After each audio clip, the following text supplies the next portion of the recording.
afternoon and welcome back to the desk, folks. Still got some North American action for you.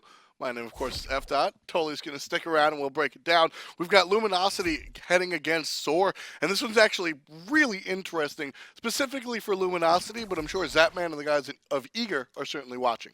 SoaR right now, they can't get to the #1 spot, but they're secured at least almost in the second or third spot, sitting at 19-7. Luminosity, they need to win these games if they want to take over Eager in order to force a tie. So if Luminosity actually drop a game, where does that leave Eager? That leaves Eager in a spot where they only need to win 2 if Luminosity lose 1. If Luminosity lose both and Eager win both, then Eager clinch their spot into DreamHack. So basically, Luminosity wins today, their DreamHack dreams are still alive. But if Luminosity drop a game and Eager go on to be successful later on, that's it, it's over. DreamHack is already said and done. So a lot of implications here. Definitely want to keep your eye on that if you're rooting at home. Like I said, I know the Eager boys are certainly watching these matches with their fingers crossed, hoping for the outcome that isn't on LG's side. But here, as we say, LG versus SoaR, where do you think the... let's say advantage. Where do you think the advantage lies here? I think the advantages lies in the jungle right now. Andinster doesn't look to be the same that he used to be performing in Season 1 and 2. Right now in Season 3 specifically, he's kind of fallen off to the same Andinster, the momentum base that he's known to be controlling the jungle side objectively, invades and stuff like that. We just haven't seen that out of him recently. So just not a lot of the same pace. So more looking for those Thor picks and just characters like that. He needs to set up his team in a good early to mid-game position to allow TheBoosh and BaRRaCCuDDa to just go off in the late game. Whereas on the side of SoaR, you've got Homiefe, who's been very consistent lately. The beginning of the season was a little bit of a slow start, but recently we saw his 14-kill Guan game, and he certainly was looking very strong as well.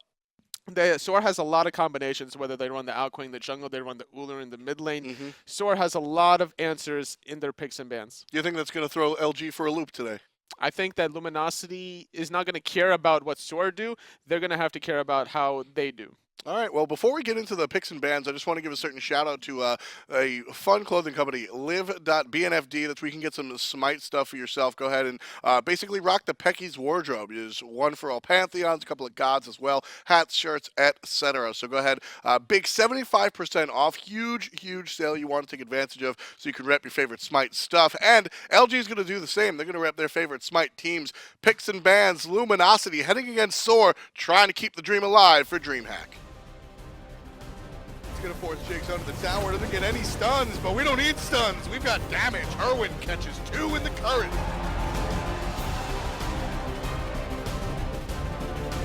Andy coming back in, look for the Thunder Step. Immediately Eagles rally. Andy will not get the kill. Baskin survives, and now they're diving for Baskin potentially hit. But Blink for Pit him, and they're trying to force his enemy. This is a mistake because Homiefe double kill.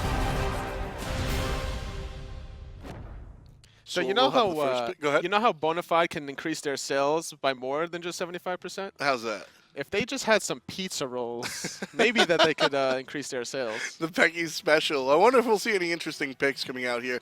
A lot of things that Pecky's have inspired, especially in this, even in the pro scene. So SoaR, Luminosity, and SoaR said, look, we don't want to first pick the Outquang. We've got some other plans going on, which means you're not allowed to pick it either. So SoaR will ban out Outquang themselves. It's a very good late game mage coming out of the jungle as well, especially if you pair it up with a Raijin in the mid lane, which SoaR has been known to doing, similar to Luminosity as well. So SoaR has more answers than Luminosity, I feel, in their picks and bans, and they're more confident. So that's the reason why you see this Outquang and this Raijin ban. So a lot of the high-profile mages going to be banned out. You see the Raijin and the Giannis. And, of course, this is the first week that Susano is available. So Luminosity do not want to deal with the highly mobile assassin, so they'll ban him out, leaving first pick over to SoaR. And currently, out of the 3 games that it's been available, it has received 3 instant bans right now, so no playtime currently for Susano. First pick is Thor, and that is no surprise. Both of these teams really like the Thor. Homiefe has tended to be on more aggressive gods lately, but when you're playing against Luminosity, exactly what we were talking about in the pregame, that Andy wants to dictate the pace of the game, and Thor allows him to do that. Definitely want to take that away from andinster. So we'll see what option that he elects to go. Homiefe, obviously, with a Thor, has been playing lights out on any god that he plays. And now having that global pressure as well on him is going to allow his side lanes to prosper as well. And so you've got Athena to answer the global pressure that Thor can bring out. Thor semi-global, Athena quite a true global. And she'll be joined up by Zeus, and that makes a lot of sense. TheBoosh has been playing Zeus extremely well. Not only does he position strongly, but he just has that strong aggressive mentality, and the Athena combination will allow Jeff to assist his mid laner should Zeus get into trouble. Athena Zeus is a good combination, also taking away the potential for SoaR to run the Thor Zeus combo, which was even better from Luminosity, taking that away. Now, leaving some options in the mage position for SoaR, potentially could see more, maybe a Kukulkan, a lot of good magical bursts, maybe a Scylla as well. That will be the Xbalanque next to the Guan Yu. Definitely want to keep your eye on the Scylla and see if it'll make it past the second bans. But for now, SoaR will finish up their Hunter, and Guan Yu is a flex pick. It could wind up in the support role. It could wind up in the short lane. Talk to me about Jigz's propensity. Is he likely to play the Guan, because we see him on the Kepris more? It's very possible to run Guan Yu here for Jigz because you have the Xbalanque and the Thor to complement your all-in potential on the Guan Yu. Especially putting Guan Yu in the solo lane position, even though Baskin could potentially run Guan Yu in the solo lane position, it's a little bit weak early on, and that's something that Baskin more than likely would try to stay away from. He likes to play these aggressive gods early. So if you're going to have these three choices for SoaR, I'm actually thinking about a magical solo lane, because you'll wind up with the 4 physical. A lot of people at home sort of have that mark of 4 of physical and magical is a terrible thing for a roster. But as you look more and more to the high level, that sort of mentality is almost thrown to the wayside. Depending on how you execute in the early game, if you have 4 physical in the late game, then it's very easy to build around that. But Right. it's very difficult to build around 4 physical early on when you just don't have the gold quite yet to build around that 4 physical.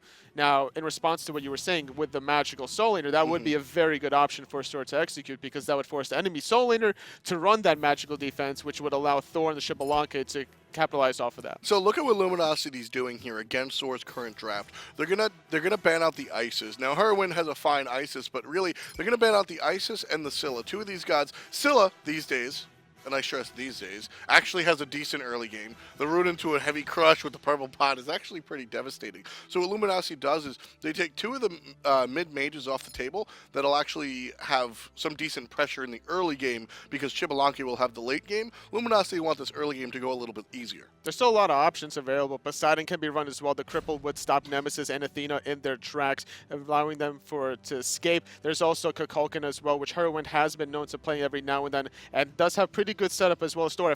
Imagine a dragon coming at you during Darkest of Nights, not being able to see that in the jungle. However, it is going to be the Ra. So the Ra choice here. Ra is a very safe lane clear, so we might even see this in the solo lane, but Amaterasu will be locked in for the 4 physical. Only wanted to keep that open because of the potential to have all those magical dealers. But Ra in the mid lane, we've seen Cherio play him very well. Laz has even played Ra a little bit earlier in the season and had some success. Ra's a character that has drifted away from the meta. Really, there weren't any pluses or buffs or nerfs to him, but he still wound up coming back. Why is Ra back and more available? Well, his passive did get buffed a little bit to allow 5 seconds extra, so that duration for his mobility is going to last a little bit longer. The mobility is good. Amaterasu is going to complement that mobility as well. The Thor sets up the Ra very easily with the Tectonic Rifts, with the Anvil of Dawn as well. Last pick for Luminosity will be the Osiris, so a lot of chunky bruisers for Luminosity on their side. Zeus, the one guy that just doesn't have a lot to protect him, but he's got the teammates around him. Luminosity and SoaR keeping the dream for the hack alive. Let's take it to game number 1. Left untouched in the middle of 4, finds the stun. He's going to be focusing Mast There it is. in the back line. There goes Stealth, and there goes Mast as well. Triple kill coming up from BaRRaCCuDDa, and Luminosity are looking good to close out game 2.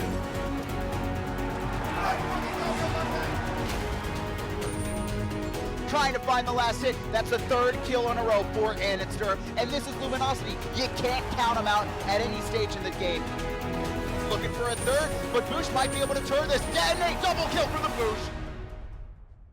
And we'll get back into it. Here we are. Xbalanque on the Metyankey. Everybody exactly where you would expect them to be. Jigz will playing that Guan Yu support. So the only magical dealer will be Hurriwind on SoaR. We sort of alluded to it earlier, and you discussed how it's easier to build into those Nemean lines and the physical protection a little bit later on. So does this mean SoaR is really looking for the early game, or do they just intend to go head on into the heavy protections? They still have a lot of good late game team fights with the Guan Yu sustain, with the Ra sustain as well. The longer these team fights, the more favorable it is going to be for SoaR, as well as having the mobility from Amaterasu, the engages and disengages, more importantly, is going to be very easy for SoaR. So Baskin on the Amaterasu, you mentioned that a couple of times. What does this character really bring? We see her a little bit more and more. She wasn't really picked up.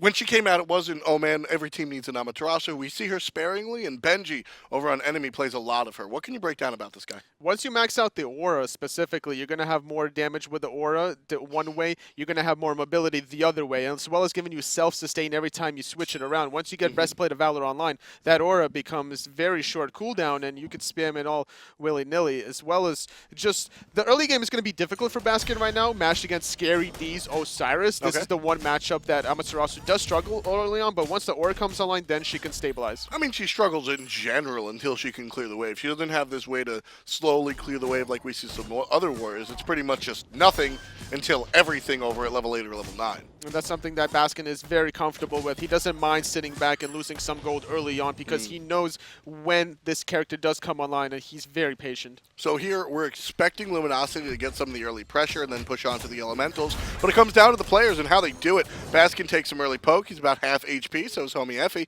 and immediately you see Luminosity walk right into the jungle. Not often that you see Nemesis wind up on top. Not very often, but it is an early game Amaterasu, which is going to give the Nemesis that early bit of an advantage. Really fortunate for Amaterasu that the Osiris with the ethereal form didn't body block the dash. Hurriwind here by himself, waiting for the jungler rotation. As Thor's going to stick around with Luminosity's solo laner for a little bit longer. The 2-on-1 might be able to help SoaR alleviate some of the pressure that Baskin receives, and this is exactly what we see.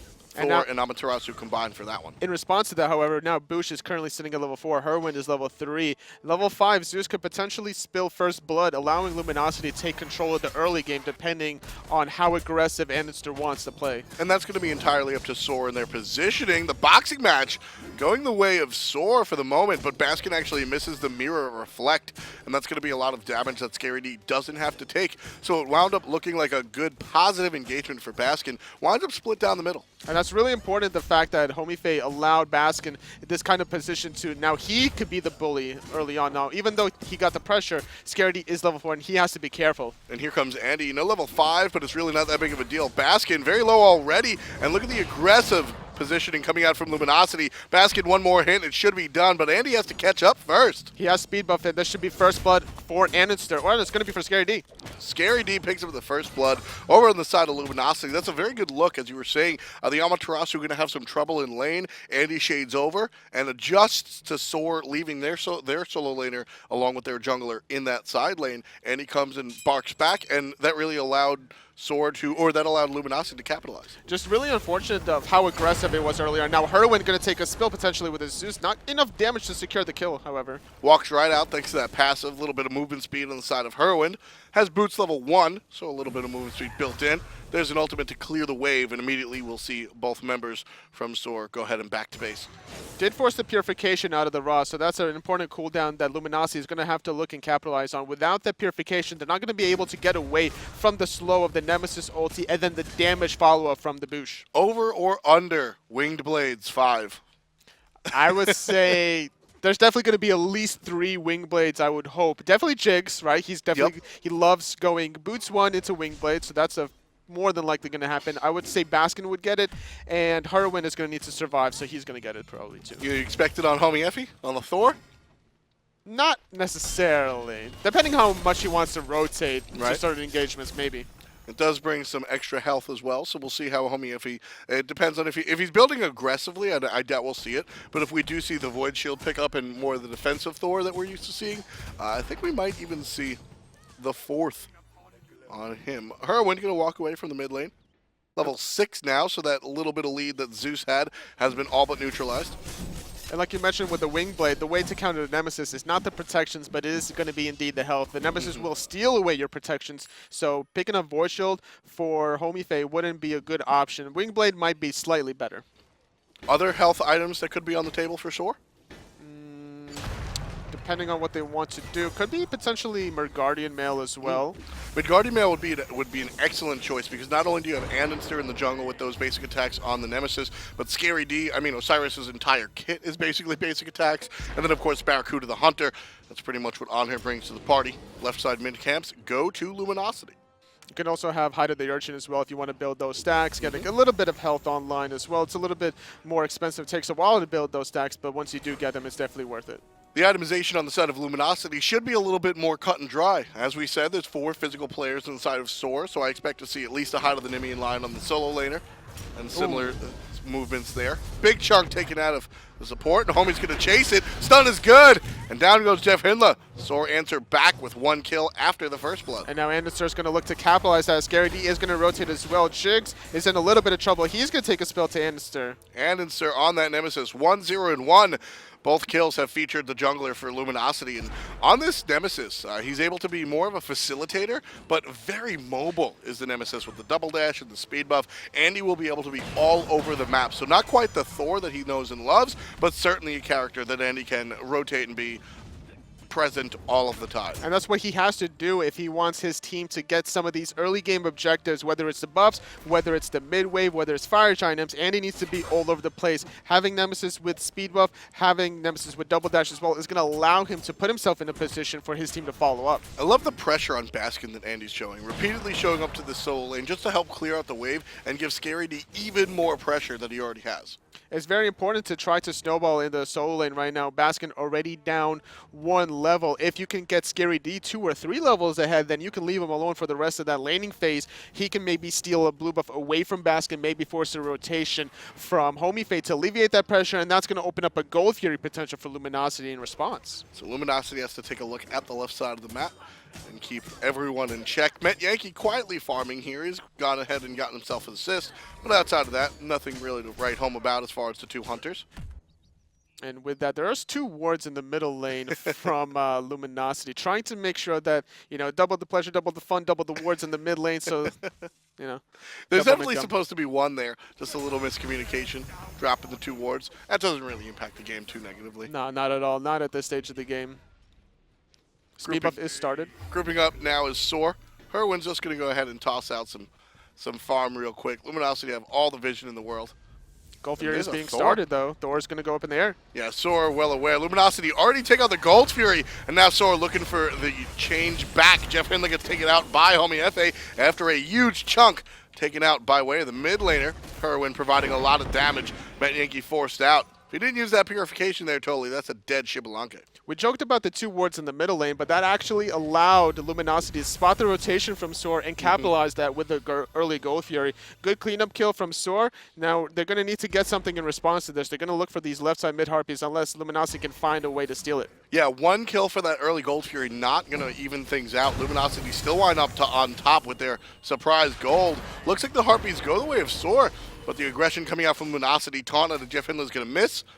And Jigz will be able to back to base a little bit safer than the other team would like. Did force the sprint from Jigz as well, so that's going to be down for quite a while. Luminosity could look to take advantage of that as well, as both teams are going to start their own speed buff. Luminosity with an ever so slight lead currently at the 8-minute mark. The 1 lane that they could still exploit potentially as they're waiting for the Gold Fury to respawn is going to be the solo lane. And so that's where everybody's going to be taking a look. You mentioned that they can exploit. How exactly do we see that happen? Well, right now, with Gold Fury being down, you can spread yourselves out any which way you want. You don't have to worry about that being, done under your nose. You have the Athena ultimate also as well, so you have to watch out for that if you're in the solo lane. Yeah, it's pretty much Smite 101 at this point, where when there's an engagement going on in the solo lane, who cares if your solo laner dies, let him tank for a while, and then go for the Gold Fury just because of the numbers disadvantage. So with that off the table, we might just see Andy continuing over there in the solo lane like he has been pretty much all game. And Baskin, given a slight opportunity to farm, did proxy the way between Tier 1 and Tier 2. He was looking for a potential to rotate, not going to find it. Going to continue back to proxying in between the Tier 1 and Tier 2. I like the mentality behind it, but he has to be careful. If andinster decides to rotate, he could easily find the pick. Relatively slow game here, folks. Only 4 kills this early on. Luminosity have a late game composition, I guess you could say, with the top 3. You see the Osiris, the Nemesis, and the Zeus, all generally considered late game gods. Definitely going to be a lot of damage for both these two teams. It's funny how both these solo laners right now were proxying between tier 1 and tier 2. And with Goldfury being down, both the teams were trying to make plays around the dual lane. I mean, you mentioned tier 1 and tier 2. Take a look at the solo lane. Baskin right now, all the way at the opponents is Phoenix. So certainly taking proxy farming to the nth degree. And that's going to allow him to back and rotate without missing a wave. And if he wants to, he can even rotate to a team fight that's about to happen and then use his teleport to go back to the solo lane if SoaR did push 2 more waves. Yeah, so that the reason behind that proxy farm is a lot. It's the distance, the time rather, between the wave spawning is always going to be the same. But if you're able to kill those minions quickly as soon as they spawn, like Choli said, you just have a little bit more wiggle room. And that's essentially the aim of solo lane, to be able to leave your lane as much as possible, impact the team fights, but still get every single minion worth of wave so you can maximize your own character. And that's something that Baskin does really well and proficient at. He's always looking for the proxy opportunity. He's trying to bait out the rest of the enemy team to look for a play like, hey, I'm here proxying, do something about it. While if you guys go on me, then the rest of my team will clean up on the opposite side. And that's why it's so rarely punished. Exactly. It's very difficult, especially with Amaterasu having maxed out aura currently right now, does have meditation online, does not have breastplate quite finished yet, but it's going to be very difficult to lock her down. And then on the other side, you see the Osiris, exactly what we were talking about, Toli. Item number 2, high to the Nemean line. Tons of physical protection. Luminosity going to engage over here by the jungle. And BaRRaCCuDDa, the one to start the party. Jigz is taken out. There's a Thor in the air, wondering where he's going to land. He'll land defensively. Luminosity don't want any more. They've already gotten one. And Jigz not having the sprint online available, he didn't have meditation as well, picking up sprint instead of the meditation, electing to go that route. Didn't really favor him in that scenario, as the rest of Luminosity was considering getting that tier 1 tower as the Thor and the Ra ult was down. One of the things that Ra brings to the table, there's the Ra ult. It's going to not confirm the speed buff. You can see andinster pick that one up for himself, so successful invade on the guides of Luminosity. But just waiting away from the tower, that's one of the bonuses that Ra has in his kit, is just how quickly, efficiently, and safely he can clear that wave. From a very safe distance, which is why at the beginning of solo lane introduction, a lot of experiments were done with Ra as well. He could easily play the 1v1 position, and when some teams didn't even want to do the solo lane, he could hold off 1v2 as well. I mean, even in the modern era, Toli, we saw Zelia play Ra just a couple of weeks ago, so certainly still a conversation. And Baskin gonna get grouped on 2-on-1, dashed into the wall. The ultimate will come out after the Nemesis ult. 2 stuns. Is it enough to create Baskin? It looks like it just will be. He's gonna run into some more trouble. Chased down by SoaR. Scary's got all the slows in the world, but Baskin's just gone. He does have the slows. However, Baskin has the mobility regardless. That's a 25% movement speed increase. Even if SoaR found both slows onto Baskin, there was nowhere for him to go. So the aura coming out on top for Amaterasu. You can see that 4 points in the aura so far. So Baskin's certainly very speedy. There's the 5th. And now he's going to look for more opportunities to proxy, but this time around, Goldfury is up, and SoaR's going to force the Goldfury with Baskin proxying at the same time. And that's going to put them in a good spot. Luminosity notice it, and you can see Xbalanque trying to get aggressive, but there's the Zeus ultimate. LG in a good spot to steal this one, SoaR realize it, and they leash it. Jigz now running away. Great ultimate by Shibby, and you can see Homiefe in the sky looking for a target. There's the ultimate onto Metyankey. Stun from Homiefe. Fantastic job to save the life of the Hunter, and the turnaround now. Andy very low, off the mark for Hurriwind, but on the mark for Metyankey. SoaR answers back on the right-hand side, taking out Baskin. It's a 1-for-1, and the Goldfury goes to no one. Doesn't go to anybody, trading 1-for-1. SoaR does have the sustain on Guan Yu and Ra, so they're going to lose that opportunity to force the Goldfury yet again.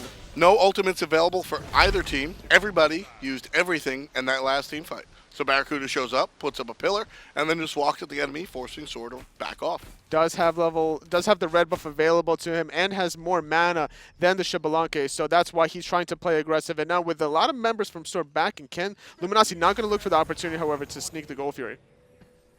4-3 read the kills. We're 13.5 into this one, folks. Luminosity trying to keep their playoff dreams alive. If LG go ahead and they win just a couple, they'll still be in the running. But they definitely have to find themselves on the good side of SoaR, which is a very, very tough excursion. Very tough opponent. They were the second ones. I think they were the first ones actually to clinch in North America, Yep. but now they don't secure that #1 seed to enemy. Exactly. SoaR trying to stay up on number 1. And here comes Baskin aggressing on his own blue buff. Gets the stun. And gets his blue. Successful job for the solo laner. Stands still for a moment. Just to taunt out Scary D. And dashes right into the wave. He had to scratch his eye as he got the blue buff available to him. Homiefe going to get poked out a little bit from andinster. The speed buff going to get started currently.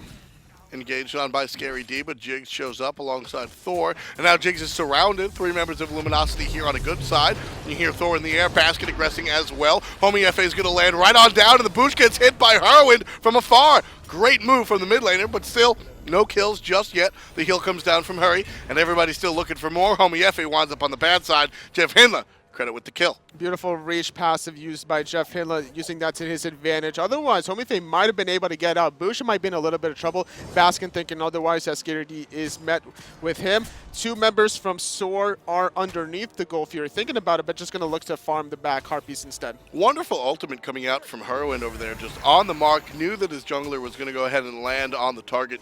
Finds BaRRaCCuDDa with the Searing Pain, but unable to find him all the way at 0, so no kill. But Homiefe just goes a little bit too deep, huh? And that's something that they're recognizing. Luminosity is trying to take advantage of Homiefe's aggression. They were almost able to find the pick on TheBoosh early on in that exchange. Like you mentioned, Hurriwind finding the Searing Pain, doing a lot of damage. The all-in was potentially there from Jigz, also doing a lot of damage with the Tower Assault. Unfortunately, didn't find the cavalry charge potential to all-in because he wanted to go back to the team fight to sustain the rest of his teammates. So we've got the Winged Blade on Jigz. We've got the Winged Blade on Hurriwind. That's 2. That's 2. We need a couple more, Tully. Well, Baskin is working on his Wing Blade, looks like, so that's going to be number 3. So I said, what did I say, 4 for the over-under?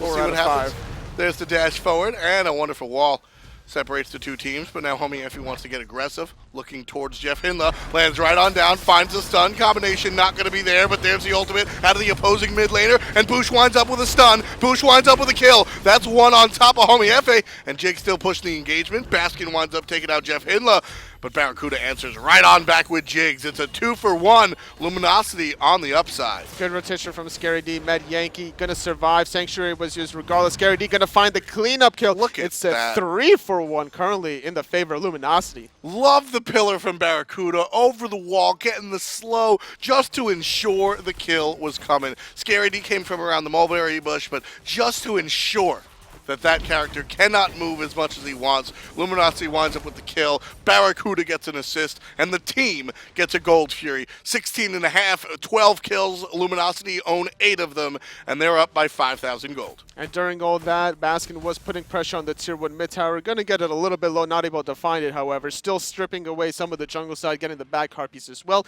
So even though the Gold Fury was taking Baskin and the rest of SoaR, looking for anything that they can take in response while everyone's on the left-hand side. So Baskin being level 17 against Scary D's at level 18, really not too big of a deal. Honestly, as the game gets later and later, this level discrepancy will obviously fall off once everybody hits level 20. But once you're in that like 17, 18, 19, 20 range, a lot of it tends to matter a little bit less outside of your individual marks of ultimate, really. Especially when your late game, as Baskin is currently, is slightly stronger than the Osiris. And Baskin just going directly for the blue buff, not even looking at the character, not able to find the damage on the blue. Baskin will walk right through the Osiris, quite literally. Regardless that he doesn't find the blue, though, the cooldown is very short, so he's able to spam it any which way. We have a 1v1 boxing, however, BaRRaCCuDDa getting a little bit low, but he does have company on JeffHindla. And he's got company on Andy as well. Andy coming around from the backside. There's the ultimate out of Shibby to stun the jungler, but JeffHindla not hitting the brakes. Metyankey very low, but high enough to combat JeffHindla. Very well-timed Xbalanque ultimate, stunning out andinster in the process as Homiefe is going to purify away from that fight. And there's the ultimate out of BaRRaCCuDDa just to provide some distance and separate himself and his team from SoaR.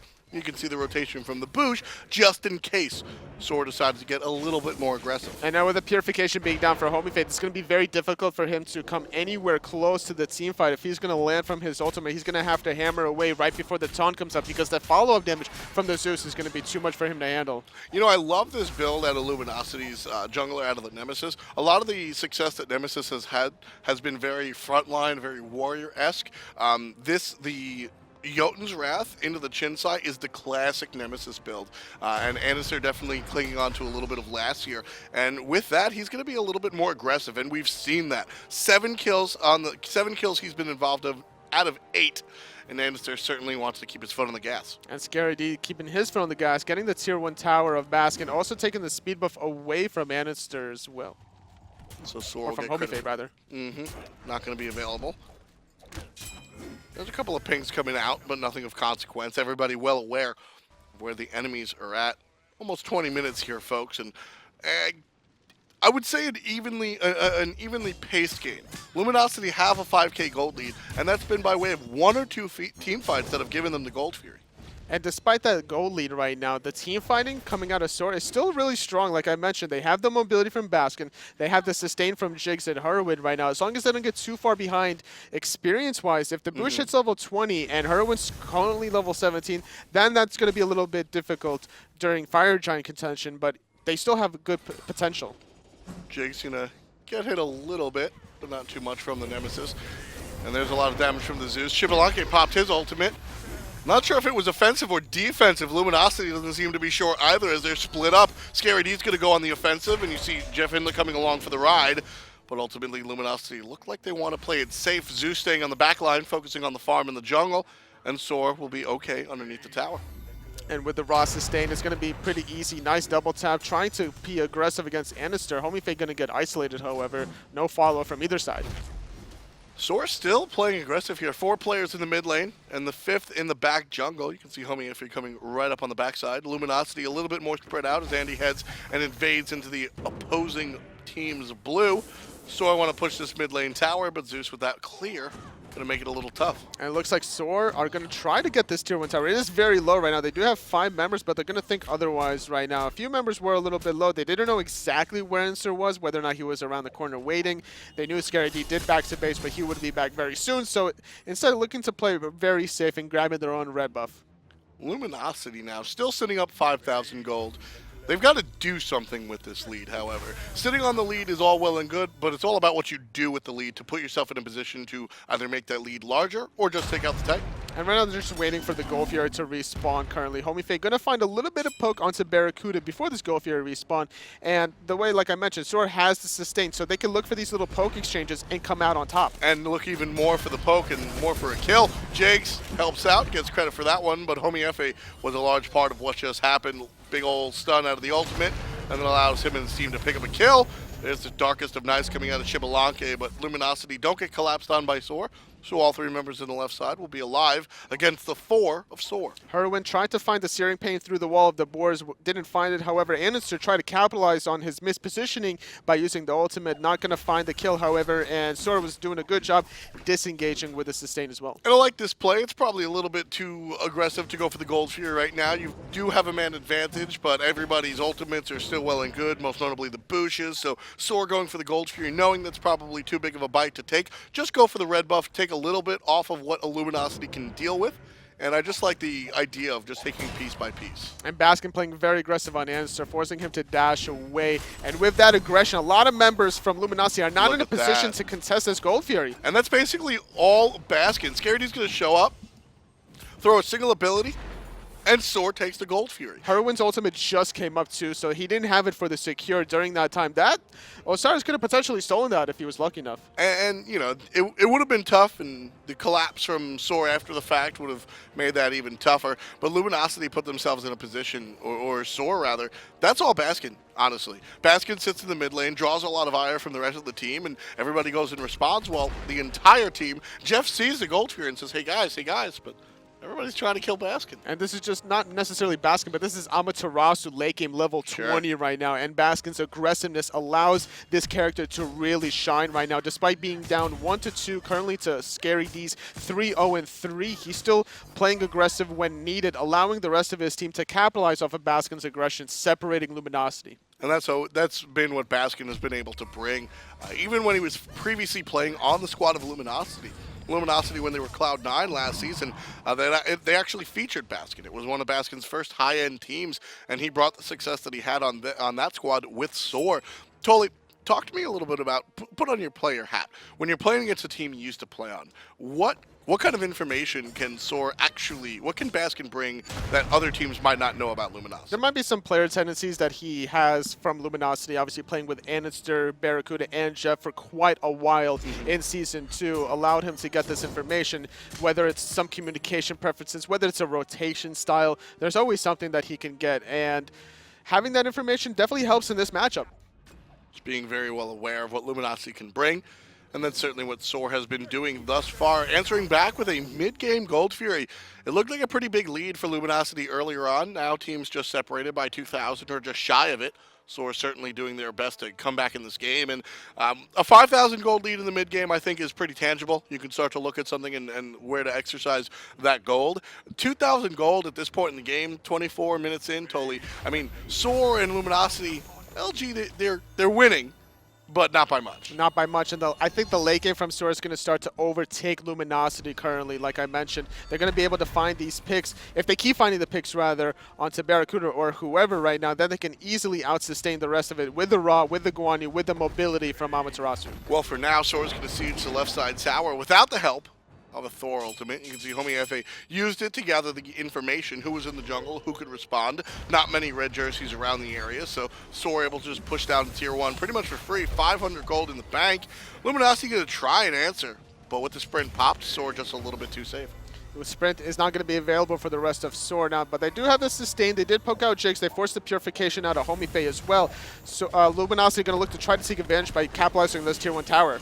And you can see there's the damage from the Zeus spread all around. Keep in mind, Luminosity have access to 2 curses and a pestilence already built, so the healing from SoaR will suffer. ScaryD starts off by taking a kill off of Baskin, and now you can see Jigz surrounded and down. BaRRaCCuDDa winds up with another kill to put 2 digits on the board for Luminosity. There's the ultimate, and he doesn't show any signs of stopping. Metyankey gonna get slowed for the second time. Taunted in thanks to Jeff, and the basic attacks won't go through the sank, but one will as soon as it falls. Andy on top of the other team. 3 kills in total as SoaR only have 2 members alive.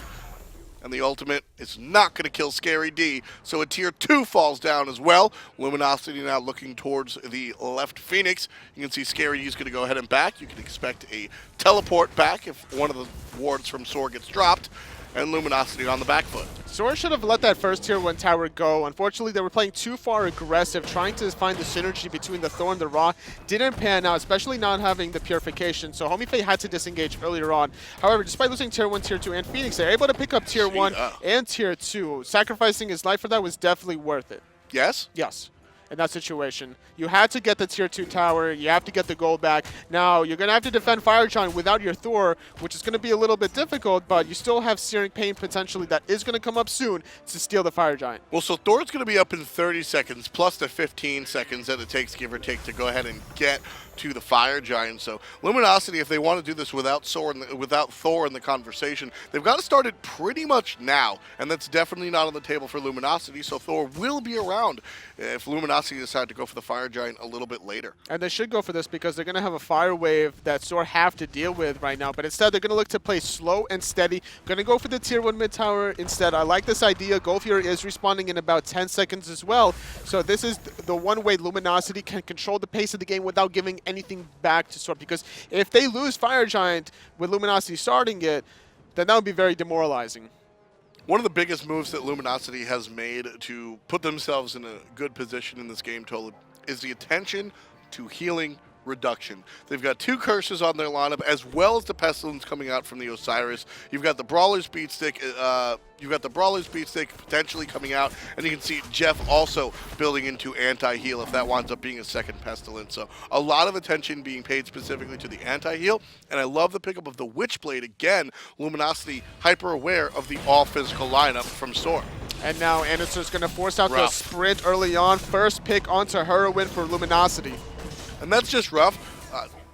Ra doesn't really have an opportunity to escape outside of his speed and just take it away by the Nemesis. Metyankey going to run away and get slapped in the back by andinster. And you can just see the pressure that Luminosity is able to put on the opponent.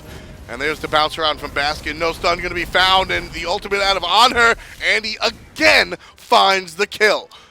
This is the andinster that we all know and love. Yep. This is the aggression that was expected of him if he wants his team to succeed. Playing the Nemesis this game has probably more than likely resurged himself in a position where he's got that confidence back in him, which is why he's making these aggressive plays under the towers, under the Phoenixes. He doesn't care right now. He's so far ahead that he can make those dives no problem. I mean, he's 5-1-8 totally. He's been a part of a lot of the fights that Luminosity have started, even finding a couple of solo ganks early on in the game as well. And again, looking at the Nemesis, we've seen a lot of defensive Nemesises. Homiefe jumps in trying to start things out, but actually can't clean it up. Luminosity get credit for the Fire Giant. But we've seen a lot of defense on Nemesis. Anything but for Andy's. You see the Jotuns right into the chin side, and there is one defensive item in the Winged Blade, but then directly into the Titan's Bane. No, he's going full YOLO mode right now, which is what andinster is known to do right now. He wants to make the plays, and this is the itemization that he needs if he wants to make these plays. And the way Jeff's also been playing has been really solid and on point. He's gotten a lot of purifications out of Homiefe. He kept consistently taunting Homiefe out of his hammers as well. So good play all around through Luminosity. Now, Homiefe has been struggling this game. You can see the distance between the gold as far as Andy and the Thor. Certainly a couple of thousand there, as well as the 2-level differential between the two. That's not something to shake a stick at, totally. That's certainly a pretty big gap. The gold and the experience in the jungle. Andy bringing it. And Luminosity is going to look to close this game out. Tier 2 and mid tower does fall. Left Phoenix is going to respawn. There is going to be 2 fire waves on the left-hand side that they're going to have to deal with. And Luminosity is going to try to exploit that by pushing the middle and the right-hand side. So you can see andinster now shading over to the right, as you said. He'll join the team in the middle, however. No hard commit to the right-hand side. Hurriwind putting himself right in between the 2 Phoenixes, making sure that he can stop anybody aggressing on the right. But Andy's going to aggress on him, and he can't stop. 2 kills already going the way of Luminosity. And now SoaR, they've only got 3 players to defend their Titan. The surrender vote is coming out. You can see SoaR in a bad spot right now. Left Phoenix spawns and is killed just as quickly. And BaRRaCCuDDa trying to do what he can against the opposition. 3 players alive for SoaR at the moment. There's Baskin getting in some trouble as well on the backside, totally. And you see the crits coming out. And it's just not enough. It's not enough right now. It looks like Luminosity going to be able to close out this last remaining Phoenix. All 5 members are still up. All 5 have Fire Giant, and all 5 are looking to get this Titan to secure their first game in this set. There's the damage coming out from the Zeus, trying to stop, and it won't. 18-5, just a hair over 30 minutes, and Luminosity win 1 game to keep their DreamHack dreams alive.